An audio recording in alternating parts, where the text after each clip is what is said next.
नमस्कार, आप देख रहे हैं रिपोर्टर लाइव। मैं हूं आपके साथ ओमादित्य द्विवेदी और इस वक्त की बेहद अहम खबर आपको बता दें।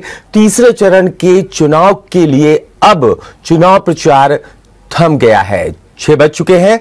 तीसरे चरण का चुनाव प्रचार थम गया है। आपको बता दें 16 जिले की 59 सीटों पर वोट डाले जाएंगे। आखिरी दिन सभी दिग्गजों ने पूरी की पूरी ताकत अपनी झोंक दी है। 16 जिलों की 59 सीटों पर मतदान होना है। 20 फरवरी को मतदान होगा और ऐसे में आज तीसरे चरण का चुनाव प्रचार थम गया है। इस वक्त की बेहद अहम और बड़ी खबर आपको बता रहे हैं। आखिरी दिन सभी दिग्गजों ने ताकत झोंकी है। तीसरे चरण का चुनाव प्रचार थम गया है। 16 जिलों की 59 सीटों पर मतदान होगा। आपको बता दें कि 20 फरवरी को वोटिंग होगी और इस पर ज्यादा जानकारी के लिए मेरे संवाददाता राहुल हमसे जुड़ गए हैं। राहुल, क्या कुछ तस्वीर देख पा रहे हैं? चुनाव प्रचार थम गया है, तस्वीर क्या उभर कर आ रही है? देखिए, निश्चित तौर पर आपको बता दें कि 16 जिलों की 59 सीटों पर 20 रविवार यानी 20 तारीख को मतदान होना। उसको लेकर आज सभी राजनीतिक पार्टियों ने पूरी दमखम से पूरी जोर लगा के इन जिलों में प्रचार प्रसार किया है। निश्चित तौर पर सबसे इंटरेस्टिंग तस्वीर सामने निकल के आएगी वो करहल की होगी। करहल क्योंकि पूर्व सीएम अखिलेश यादव जहां एक तरफ मैदान में है, तो भाजपा ने भी पूरी तरह से अखिलेश यादव को हराने के लिए हर तरह से चक्कर रचा है। एचपी सिंह बघेल, जिनका जो पहले भी फिरोजाबाद से समाजवादी पार्टी को पटकनी दे चुके हैं, उनको उसके खिलाफ उतारा और लगातार उनके पक्ष में आज सीएम योगी आदित्यनाथ पहुंचे थे। इसके अलावा कानपुर में भी एक महत्वपूर्ण तस्वीर सामने निकल के आएगी, क्योंकि यहाँ पर जो कैबिनेट मंत्री है सतीश महाना, इसके अलावा नीलिमा कटियार, इनका ये भाग्य का फैसला होगा। तो निश्चित तौर पर जो 16 जिलों की 59 सीटों पर मतदान होना है, क्योंकि जो अगर आप बात करेंगे, क्योंकि बुंदेलखंड के कई एरिए हैं, मैनपुरी करहल, ये पूरी पहल समाजवादी पार्टी है, क्योंकि यहाँ पर शुरुआत से ही समाजवादी पार्टी का दबदबा रहा है, जिसमें मुलायम सिंह यादव ने अपनी राजनीति। राहुल, जैसा कि आप जिक्र कर रहे हैं, आप यादव लैंड की बात कर रहे हैं, 30 सीटें ऐसी हैं जहां पर यादव बाहुल है, यानी यादव मतदाता ज्यादा है। और ऐसे में अगर पिछले विधानसभा चुनाव की बात की जाए, 2017 में बीजेपी ने 24 सीटें हासिल की थी इन 30 सीटों में, और अगर पूरी 59 में बात की जाए तो 49 सीटें मिली थी। और ऐसे में जो यादव लैंड है वहां से मात्र 6 सीटें मिलेंगी। क्या फिर से 2012 वाला प्रदर्शन दोहराना चाहेगी समाजवादी पार्टी, और क्या दोहराने में कामयाब हो सकती है? क्योंकि पूरा का पूरा कुनबा नजर आ रहा है प्रचार में। निश्चित तौर पर जिस तरह से 2017 और 2019 में बीजेपी ने इनके गढ़ में सेंध लगाई थी, उस सेंध से वापस आने का ये मौका है, क्योंकि कई मुद्दे हैं समाजवादी के पार्टी के पास। परिवार एक हुआ है, जिस तरह से कल आपने तस्वीर देखी होगी कि मैनपुरी से इटावा में जब समाजवादी विजय यात्रा निकल रही थी, उसमें अखिलेश यादव थे, चाचा शिवपाल यादव थे और मुलायम सिंह यादव थे। तो मुलायम सिंह यादव को आकर कल मैनपुरी करहल में अपील करनी पड़ी, तो कहीं ना कहीं एक भावनात्मक अपील की गई है। उसका असर देखना होगा कि क्या एक बार फिर जो पशु है कि यादव का दबदबा है वो पूरी तरह से क्या समाजवादी पार्टी के पक्ष में आगे करते, क्योंकि भाजपा ने भी कोई कसर नहीं छोड़ रखी है। हर संभव प्रयास किए हैं कि एक बार फिर से यहाँ पर सेंध लगाई जाए। तमाम ऐसे वाद प्रत्यारोप हुए हैं कि एक दूसरे के ऊपर आरोप लगाए गए। ऐसे में देखना होगा कि जनता क्या 2017-2019 की एक बार फिर जो बीजेपी ने सेंध लगाई थी, क्या उसको बरकरार रखती है या समाजवादी पार्टी वापसी करने की कामयाब होती है। 10-5 को पता चलेगा, लेकिन एक इंटरेस्टिंग तीसरा फेज है, क्योंकि अब उत्तर प्रदेश की लड़ाई धीरे धीरे अवध की तरफ बढ़ चली है और उसके बाद पूर्वांचल में समाप्त होगी, और सभी एक दूसरे पर आरोप लगा रहे हैं, सभी अपनी जीत का दावा कर रहे हैं। ऐसे में देखना होगा 10-5 को क्या तस्वीर सामने निकल के आती थी। और राहुल, जिस तरीके से करहल की जनसभा में मंच पे मुलायम सिंह यादव प्रत्याशी का नाम भूल जाते हैं, यानी अपने बेटे का नाम भूल जाते हैं, फिर बाद में धर्मेंद्र यादव पीछे से नाम बताते हैं, वोट देने की अपील करने की बात कहते नजर आते हैं, तो ऐसे में बीजेपी ने भी चुटकी ली है। जी बिल्कुल, निश्चित तौर पर जिस तरह से कल जो तस्वीर निकल के आई, जिस तरह से वहां पर आपने देखा हो कि जो सपा संरक्षक है मुलायम सिंह यादव वो अपने बेटे का नाम भूले, जिसको लेकर विपक्ष ने वार भी किया। इसके अलावा एक तरह से कल एक तस्वीर आपने और देखी होगी कि शिवपाल यादव जिस तरह से बस के हत्थे पर बैठे हुए थे, जो पुलिस का हत्था, उसको लेकर आज सीएम योगी आदित्यनाथ को उसको कटाक्ष करा, लेकिन पलटवार किया शिवपाल यादव ने भी। तो कहीं ना कहीं लगातार आरोप लगा है, दूसरे की टांग खींचने का कोई भी मौका बिल्कुल नहीं छोड़ रहे हैं लगातार। बिल्कुल एक दूसरे की टांग खींचने का कोई भी मौका ये दल नहीं छोड़ना चाहते, नेता नहीं छोड़ना चाहते। आपका शुक्रिया राहुल श्रीवास्तव हमसे जुड़ने के लिए और इस पर चर्चा करने के लिए। तो कुल मिलाकर के देखा जाए तो तीसरे चरण का चुनावी जो प्रचार था वो थम गया है। आखिरी दिन सभी दिग्गजों ने अपनी ताकत झोंकी है। अखिलेश यादव और सीएम योगी कानपुर आए, उन्होंने जनसभाओं को संबोधित किया और अपने अपने प्रत्याशियों के पक्ष में वोट डालने की अपील की है। ऐसे में हर जगह तीसरे चरण में जहां जहां चुनाव होने 59 सीटों पर, उसको कहीं ना कहीं देखते हुए कई दिग्गज नेता चुनावी मैदान में उतरे। और आज जब ये प्रचार का शोर थम गया है तो अब 2 दिन बाद वोटिंग है, यानी आज और कल छोड़ दें तो परसों वोटिंग सुबह 7 बजे से शाम 6 बजे तक। ऐसे में देखना यह होगा कि ईवीएम में किस जो प्रत्याशी हैं 627 उनकी किस्मत कैद हो जाएगी और 10 मार्च को फैसला आएगा। क्या कुछ निकल करके आएगा वो देखने वाला होगा। और ऐसे में सभी दल चाहेंगे कि वो तीसरे चरण की 59 सीटों पर बढ़त बनाने में कामयाब रहें। अपने आप में ये बड़ी बात होगी। तो अब 6 बजे चुनावी प्रचार जो था वो थम गया है, शोरगुल बंद हो गया है और अब सिर्फ और सिर्फ मतदाता को फैसला करना है। और इसी पर चर्चा करने के लिए हमारे साथ हमारी संवाददाता सारिका गुप्ता कानपुर से जुड़ गई हैं, साथ ही साथ कानपुर देहात से यासीन अली भी जुड़ गए हैं। मैं सीधा रुख करूंगा सारिका गुप्ता का। सारिका, 10 विधानसभा कानपुर की और ऐसे में आज अखिलेश यादव भी मौजूद थे और योगी आदित्यनाथ भी। क्या कुछ समीकरण दिख रहे हैं आपको? क्या कुछ आज दिखा दिन भर में? आप दिन भर आज फील्ड में रही। बिल्कुल, कानपुर वासियों को जरूर मैं बताना चाहूंगी कि तीसरे चरण का जो मतदान है वो 20 फरवरी को होगा, सुबह 7 बजे से शुरू हो जाएगा। उसको देखते हुए क्योंकि आज से आचार संहिता लागू हो गई, क्योंकि ये पहले से ही लागू थी, लेकिन आज से जो चुनाव प्रचार था वो बंद हो गया है। शाम 6 बजे उसकी गाइडलाइन दी गई थी और काफी जो प्रत्याशी हैं उन्होंने काफी पूरा दिन अपना जोर लगाया, शोरगुल मचाया। जो उनके स्टार प्रचारक थे वो कानपुर शहर में रहे हैं और कहीं ना कहीं अब ये जो चुनाव प्रचार है ये थम गया है। और उसके बाद जो प्रशासन है, आचार संहिता के जो नियम हैं, जो जिला प्रशासन की तैयारियां हैं, वो आज से दिखाई देने शुरू हो जाएंगी क्योंकि चुनाव प्रचार खत्म हो चुका है। और जो प्रत्याशी अब वो चाहेंगे तो बहुत ही कम समय में डोर टू डोर जाकर 1 या 2 लोगों के साथ जाकर अपना प्रचार कर सकेंगे, लेकिन उससे भी आचार संहिता के तहत जो है निगरानी रखी जाएगी। जिला प्रशासन ने पहले से ही सख्ती कर दी थी। जो आज स्टार प्रचारक थे जैसे कि मुख्यमंत्री योगी आदित्यनाथ आज कानपुर में थे, पूर्व मुख्यमंत्री अखिलेश यादव कानपुर शहर में थे, उनको भी ये बता दिया गया था, जिन प्रत्याशियों के समर्थन में वो आए थे उनसे को ये बता दिया गया था कि शाम 6 बजे वो अपनी जगह वापस चले जाएं। इसके बाद 6 बजे के बाद कानपुर कमिश्नरेट जो है, जो यहाँ की पुलिस है, वो यहाँ पे जो धर्मशालाएं हैं या गेस्ट हाउस है या होटल है वहाँ पर जांच करेगी। उसके बाद वहाँ पे देखेगी कि कहीं कोई बाहरी व्यक्ति रुका तो नहीं है और अगर वो रुका हुआ है तो क्या वजह है उसको जानेगी। उसके बाद जो है कल यहाँ से पोलिंग पार्टियां नौबस्ता गल्ला मंडी से पोलिंग पार्टियां रवाना होंगी।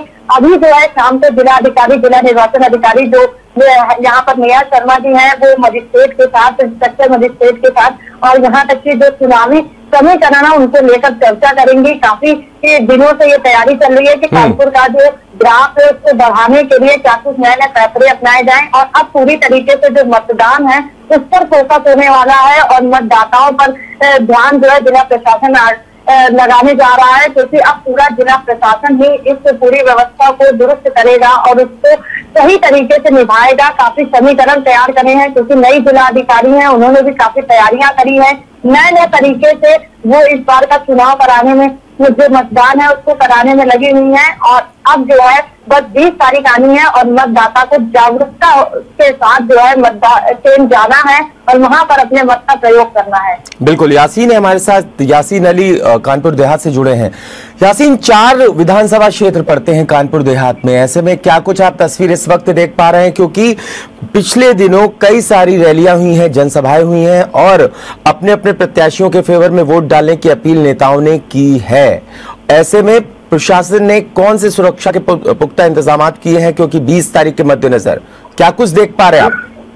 बेशक तौर पर आज से जो है मतदान का जो प्रचार है वो समाप्त हो गया है, क्योंकि 20 तारीख को तीसरे चरण में कानपुर देहात की चारों विधानसभाओं के लिए मतदान होने हैं, जिसको लेकर के आज प्रचार जो है थम गया है। साफ तौर पर निर्वाचन आयोग के निर्देश पर आज से पूरी तरीके से प्रचार समाप्त कर दिया गया है। वहीं अगर बात की जाए प्रशासन की ओर से, तो प्रशासन ने इसके पुख्ता इंतजाम किए हैं। आदर्श आचार संहिता का कड़ाई से पालन और इसको लेकर के भी सख्ती बरती जा रही है और वहीं जिम्मेदार अधिकारियों को आवश्यक दिशा निर्देश दिए गए हैं। वहीं राजनीतिक दलों के जो प्रत्याशी है वो जो विधानसभा का चुनाव लड़ रहे हैं, उन सभी प्रत्याशियों को सख्त हिदायत दी गई कि आदर्श आचार संहिता का कड़ाई के साथ पालन किया जाए। अगर वहीं बात की जाए पिछले दिनों हुई चुनावी रैलियों की, तो पीएम मोदी ने जहां बीजेपी के चारों प्रत्याशियों के लिए जनसभा की थी, जनसभा के माध्यम से उन्होंने जनता से समर्थन और वोट की अपील की थी। वही कल सीएम योगी आदित्यनाथ और 2 दिन पहले ही पूर्व सीएम अखिलेश यादव ने भी अपने प्रत्याशियों के लिए समर्थन के लिए जनसभा को संबोधित किया था। और देखा जा रहा है साफ तौर पर यहाँ त्रिकोणीय मुकाबला देखने को मिला, बड़ा संघर्ष है सभी सीटों पर। जो जिसको लेकर के एक समीकरण की बात की जाए तो समीकरण जो भी कही जाए तो अब जनता के हाथ में है कि 20 फरवरी को वो किसके पक्ष में मतदान करेंगे, अभी जनता तय करेगी। ठीक है सारिका, मैं आपका रुख करना चाहूंगा।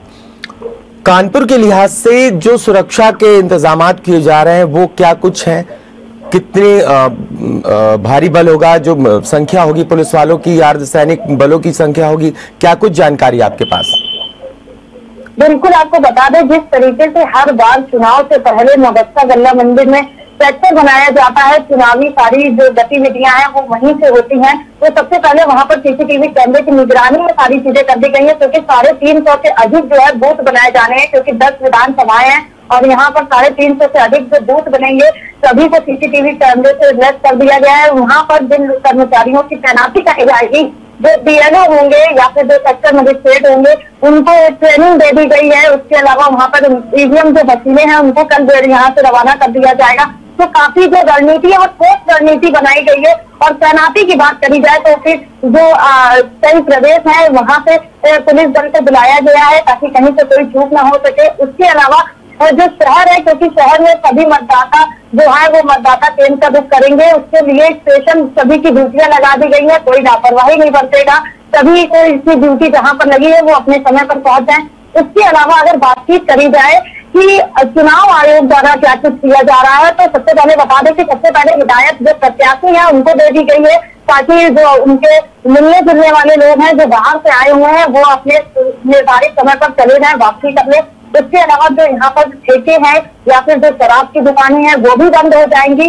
और उसके अलावा यहाँ पर जो पुलिस दल है वो उन शराब दुकानों पर जाएगी, वहां से रजिस्टर चेक करेगी और जो गाड़ियां हैं उन पर भी सख्ती दिखाई जाएगी कि कहीं से कहीं कोई बड़ा अमाउंट जो है उसका लेन देन न किया जाए। तो काफी व्यवस्थाएं हैं जो जिला प्रशासन द्वारा यहाँ पर कर ली गई है और आज शाम से ये सारी चीजें यहाँ पर दिखाई देने लगेंगी कानपुर में।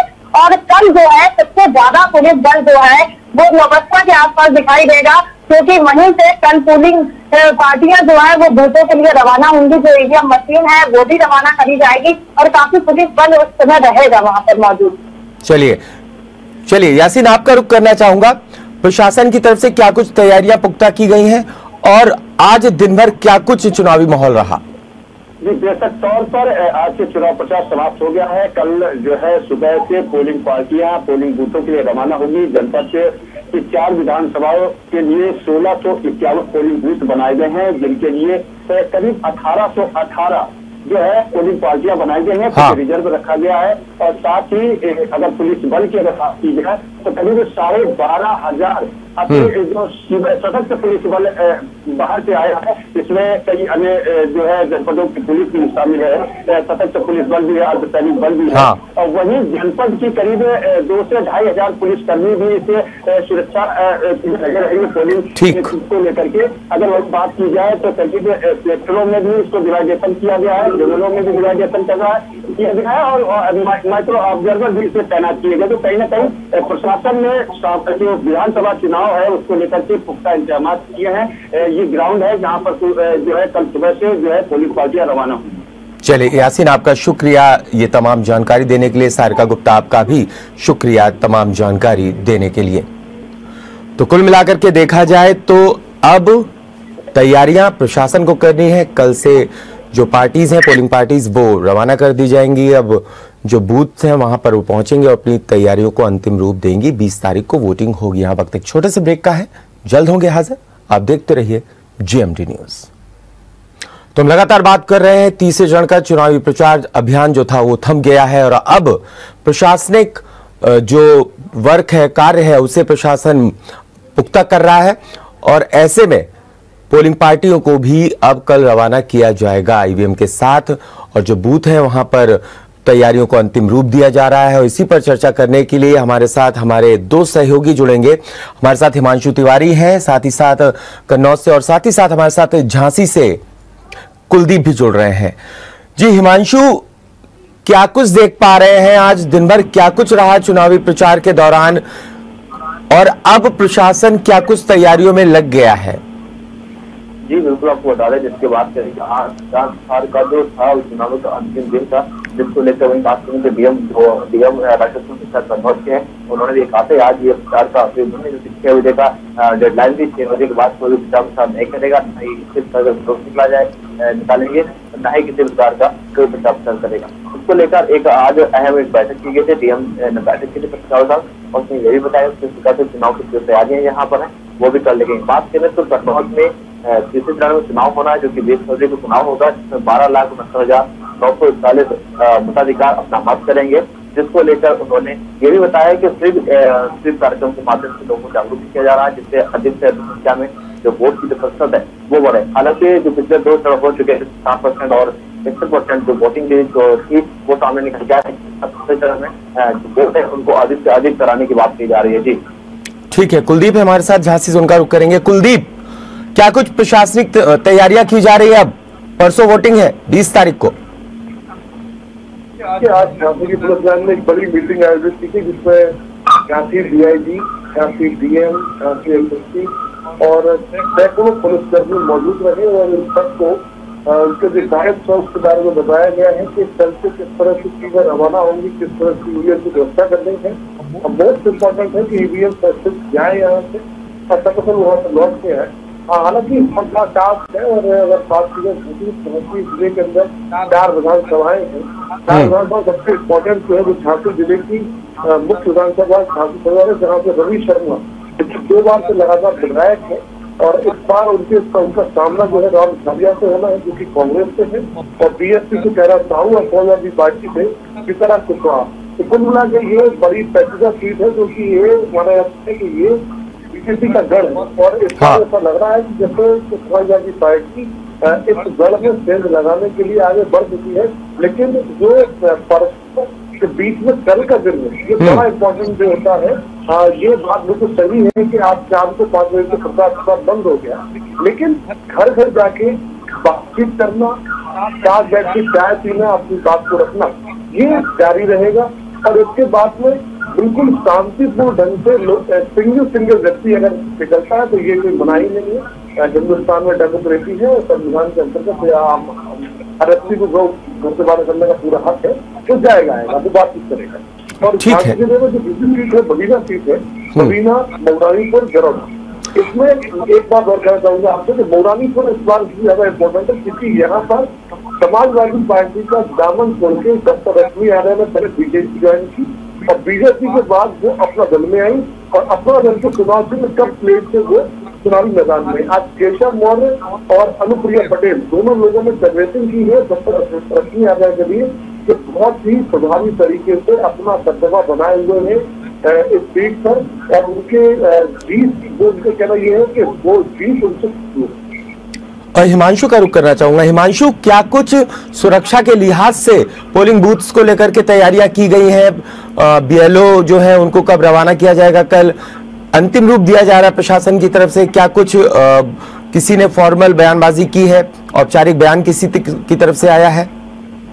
जी बिल्कुल, आपको बता दें बात करें जिस तरह से चुनाव बिल्कुल को होना है। यहाँ लग की आज 18 तारीख है, जिसमें आज चुनाव प्रचार जो अंतिम जो दिन था वो भी समाप्त हो चुका। जो 6 बजे डेडलाइन दी गई थी उसको खत्म कर दिया है, जिसको लेकर प्रशासन ने पोलिंग पार्टी जो है उसको रवानगी के लिए पूरी तैयारी की। बात आपको बता दें कन्नौज जनपद में 3 विधानसभा है, कन्नौज और तिरवा और शिवरा, मतलब कन्नौज से पहले पिछले चुनाव होते थे उसमें एक ही स्थान से तीनों विधानसभा जो पोलिंग पार्टियां थी उनको रवाना किया जाता था। हालांकि इस बार जो कोरोना के काल चलते हुए 3 जो स्थल वो अलग अलग बनाए हैं। दरअसल आपको बता दें कन्नौज तक जो विधानसभा है वो कन्नौज पुलिस लाइन से रवाना की जाएगी। वहीं तिरवा विधानसभा का जो रहेगा वो शहर के बोर्डिंग ग्राउंड के मैदान से रवाना की जाएगी। बात करें तो खिबरा मौके जो रहेगा वो नवीन मंडी परिसर, जहाँ जो नवीन मंडी परिसर है वहां से रवाना किया। बात करें तो यहाँ पर लगभग 496 जो वाहन है वो आयोजन ने अपडेट किए हैं, जबकि 20 वाहन है वो शासकीय वाहन थे। वही बात करें तो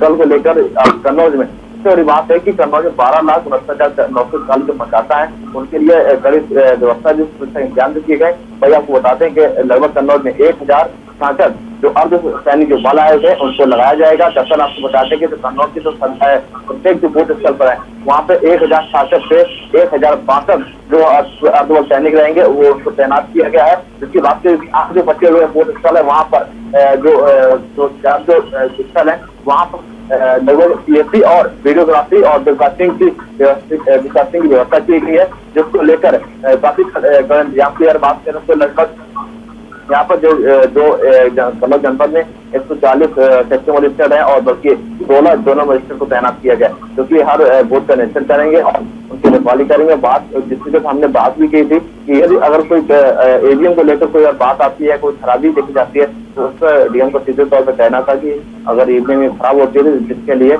कन्नौज की प्रत्येक तहसील पर, प्रत्येक ब्लॉक पर और प्रत्येक सेक्टर और जोनल मजिस्ट्रेट को एक रिजर्व मशीन दी गई है और वहाँ पर जो मास्टर ट्रेनर है और इंजीनियर भी है वो भी लगाए गए हैं। यदि उनसे रिपेयरिंग नहीं होती है तो तत्काल उनको बदला भी जाएगा। जी ठीक है, कुलदीप का रुख करना चाहेंगे। कुलदीप, सुरक्षा को लेकर के कितना पुलिस बल, कितना अर्धसैनिक बल, कितनी पीएसी की टुकड़ियां वहां पर मौजूद है? दूसरी बात यह कि जागरूकता, मतदाताओं को जागरूक करने के लिए प्रशासन ने क्या कुछ वहां पर किया है? देखिए, अगर ये कहा जाए कि झांसी जिलाधिकारी वर्तमान में रविंद्र कुमार ने अपने लेवल से जो झांसी में स्मार्ट सिटी के अंतर्गत अलग अलग जगह पर जो लाइट वाले जो बोर्ड लगे हुए हैं उन पर अपनी बात को रखा है और एलईडी के माध्यम से वो लगातार संदेश दे रहे हैं। उसके अलावा अभी हाल ही में बुंदेली गाना भी यहाँ पर रिलीज किया गया। इस गाने के अंदर निष्पक्ष रूप से मतदान करने के लिए जागरूक किया गया। इसमें ये तो समझाया गया है कि आपका एक वोट से किसी उम्मीदवार की किस्मत बंद और बदल सकती है, तो अपने वोट, अपने मत का अधिकार को पूरी तरह से इसमें पेश करें। इसके अलावा अभी कल एक मीटिंग हुई थी, उस मीटिंग के अंदर वर्चुअल बात करते हुए झांसी मंडलायुक्त ने उन ग्राम प्रधान को, उन ग्राम पंचायतों को पुरस्कृत करने का आवेदन दिया है जहां सबसे अच्छे प्रतिशत का मतदान होगा। तो ये पूरी की पूरी मशीनरी इस बात सभी है कि भयमुक्त और निष्पक्ष होकर पूरा ये मतदान कंप्लीट होता है। कुल मिलाकर के प्रशासन की तरफ से तैयारियां की गई हैं। कुल मिलाकर के देखा जाए तो वहां पर मतदाताओं को जागरूक करने के लिए भी प्रशासन तत्पर रहा है। आप दोनों का शुक्रिया। हिमांशु, आपका शुक्रिया, साथ ही साथ कुलदीप आपका भी शुक्रिया हमसे जुड़ने के लिए। तो कुल मिलाकर के आपने जिस तरीके से रिपोर्टर्स को सुना, वो ग्राउंड जीरो से अपनी रिपोर्टिंग कर रहे थे, आपको ताजा जानकारी दी गई। अब तीसरे चरण के लिए चुनावी प्रचार थम गया है। अब 20 तारीख को वोटिंग होगी। फिलहाल अभी के लिए इतना ही। अगर आपको हमारा वीडियो पसंद आया हो तो हमें लाइक करें, सब्सक्राइब करें और ज्यादा से ज्यादा शेयर करें। और हाँ, बेल आइकॉन दबाना ना भूलें ताकि हर खबर का अपडेट आप तक पहुंचे तुरंत। आप हमें इंस्टा, ट्विटर और फेसबुक पर भी फॉलो कर सकते हैं। हमारी आईडी है @JMT News।